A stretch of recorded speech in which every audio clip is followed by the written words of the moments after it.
I'm reading from Swami Kriyananda's book, A Renunciate Order for the New Age.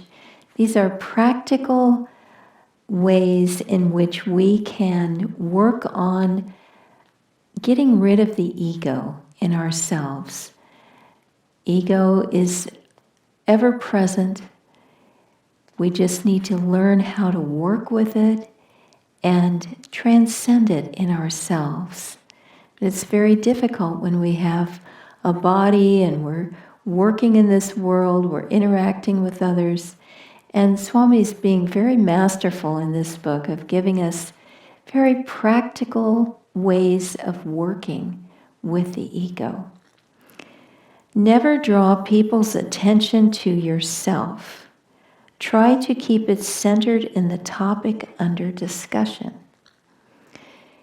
We have a tendency, because we're in these bodies and we have to go through things ourselves, we have to get through school, we have to learn how to do our jobs. All these sorts of things are fairly personal. We have a family, we have friends, we have a personal life. But at the same time, if we're stuck in that personal life and we're always thinking about ourselves and our family and our job and our possessions, all of that is very, very limiting. So it has been said that we'll never be happy unless we serve something greater than ourselves. And I have certainly found that to be true. I was such an unhappy teenager because I felt all the weight of these environmental issues and species becoming extinct and overpopulation and pollution and all of these terrible things that we are now finally starting to face a little bit. I took everything much too personally. And I took myself very seriously and was extremely depressed because of it. All of my energy was going in, and it's hell in there. Start thinking about yourself, and you could start at the top of your head and go to the bottom of your feet and find something wrong with every part. It's just not worth having that funnel pointing in. Instead, your energy and love and idea of giving should be outward, should be giving towards others. And in that way, if we serve something greater than ourselves, we find happiness. When I was going through a very difficult time, when I had first come to Ananda, Swami Kriyananda said to me, "Don't think about yourself, just serve." And it was illuminating advice.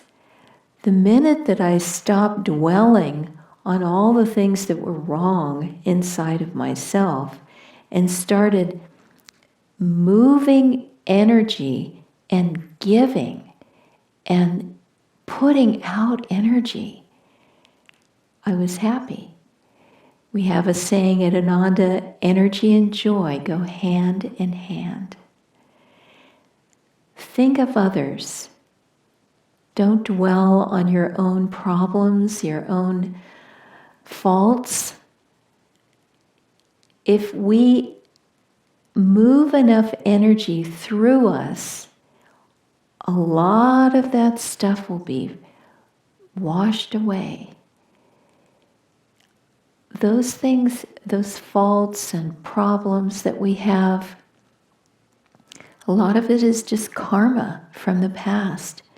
And if we give energy and serve others and try to tap into the divine so that it's flowing through us, we wash away karma and we feel happiness, energy, and joy go hand in hand.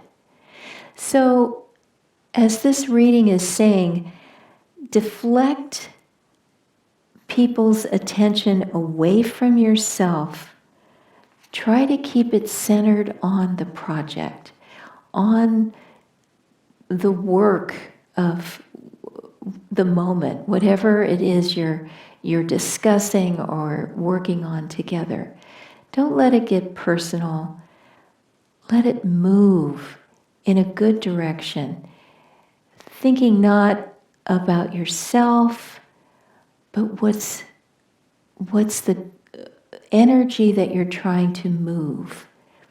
And in this way, you will draw the highest. If you start thinking, oh, how does that affect me? You won't get anywhere. Instead, think, what is the right thing? What is trying to happen? What does God want?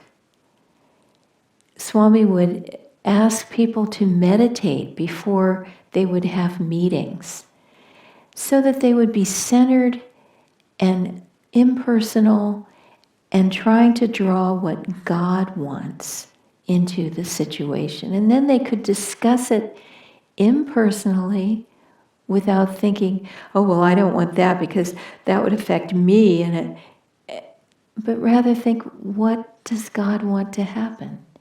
And then we can channel the right thing in every circumstance.